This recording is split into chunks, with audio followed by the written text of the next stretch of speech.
Hello students, this is Anju ma'am from Maharaja Agarsen School, Hisar. Yesterday we completed the 4 questions of elasticity of demand.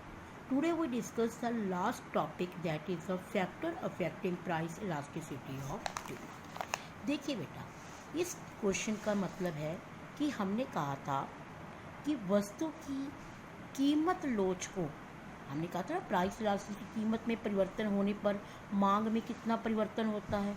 अब हम ये question देखेंगे कि कीमत में परिवर्तन होने पर जो मांग में परिवर्तन होता है वो कैसे होता है, किन किन बातों से प्रभावित होता है। जैसे कि पहला पॉइंट है हमारा नेचर ऑफ कॉमोडिटी। देखिए बेटा, नेचर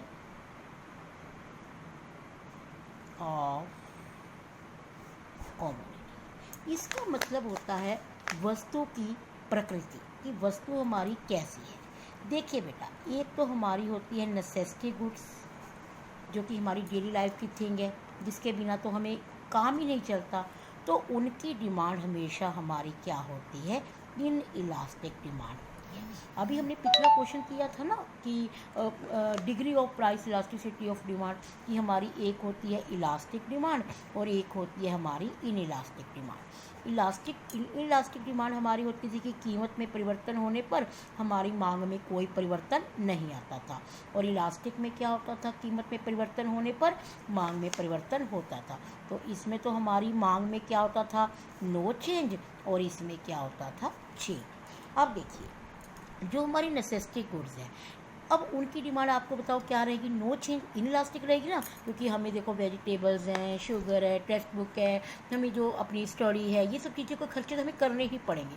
तो इनकी डिमांड हमेशा क्या होती है, इनइलास्टिक होती है। लेकिन जो हमारी लग्जरी आइटम होती है, जो हमारी लग्जरी, जैसे हमारा एसी है, हमारी ज्वेलरीज हैं, ये अगर हम नहीं भी 2 टाइम अगर नहीं खरीदेंगे तो कोई ऐसी बात नहीं होती। तो इनकी डिमांड क्या होती है, हमारे लिए इलास्टिक। तो कीमत में परिवर्तन होने पर इन वस्तुओं की मांग में तो प्रभाव पड़ता है, क्योंकि इनकी डिमांड क्या हो जाती है, इलास्टिक हो जाती है।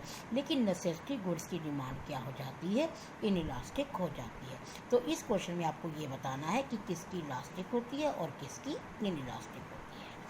अब जैसे सेकेंड पॉइंट है, second point is available of substitute. Second point is available of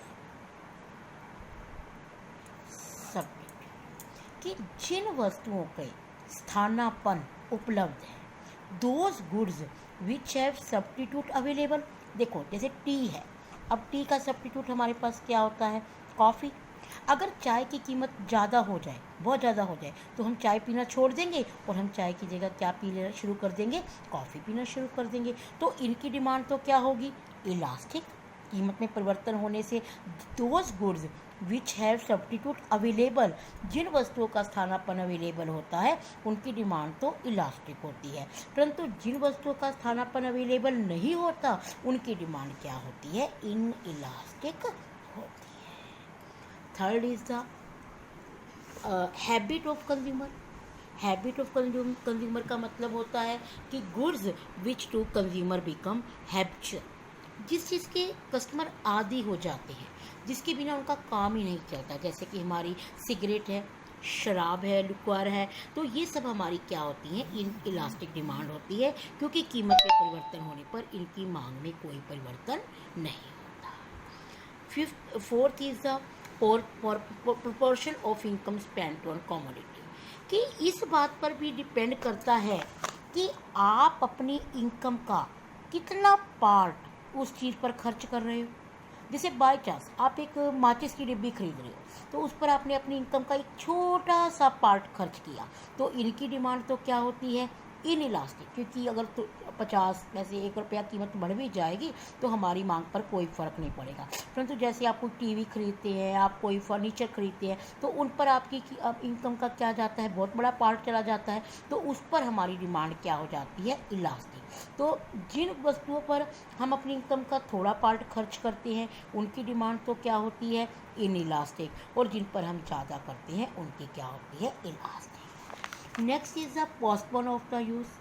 postpone of use का मतलब होता है कि जिन वस्तुओं को हम पोस्टपोन कर सकते हैं, जैसे कि अब हम डिमांड फॉर रेजिडेंशियल हाउस, अब हम घर बना रहे हैं, बाई चांस उनकी कीमत बहुत ज़्यादा हो जाए तो हम कहेंगे कि चलो इस साल नहीं करते, अगले साल कर लेंगे। तो जिन वस्तुओं की मांग को हम पोस्टपोन कर सकते हैं उनकी डिमांड तो क्या होती है बेटा, इलास्टिक। लेकिन जिनको हम पोस्टपोन नहीं कर सकते उनकी डिमांड क्या होती है, इनइलास्टिक। जैसे ये पॉइंट और दिया हुआ है, मल्टीपल यूजर्स, कि एक वस्तु के कोई एक प्रयोग तो नहीं होता, बहुत सारा प्रयोग होता है। जैसे अब लाइट है, बिजली है, बिजली से आप एसी चलाते हैं, लाइट चलाते हैं, कुकिंग करते हैं, बहुत कुछ करते हैं। तो अगर तो इसकी कीमत बहुत ज़्यादा होगी तो हम इसे केवल अपने इम्पॉर्टेंट काम के लिए यूज़ करेंगे, लेकिन अगर ये सस्ती होगी तो हम इसको कितनी मर्जी यूज़ कर सकते हैं।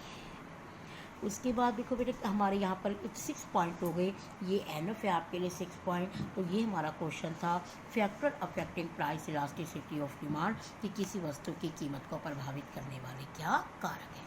अब बेटा हमारा ये चैप्टर कंप्लीट हो गया, जिसमें हमने 3 तो प्राइस इलास्टिसिटी ऑफ डिमांड के मेथड किए हैं, एक हमने degree of price elasticity of demand किया है, और एक हमने फैक्टर्स किए हैं। आपके यूटी में 3 मेथड आएंगे, जिसमें total expenditure method, percentage method और पॉइंट मेथड आएगा। इस चैप्टर को आप बड़े अच्छे से करना बेटा, क्योंकि ये बहुत इंपॉर्टेंट चैप्टर है। इस चैप्टर में से एक लॉन्ग क्वेश्चन पेपर में आता है। तो आज के लिए आप इतना ही करें। ओके।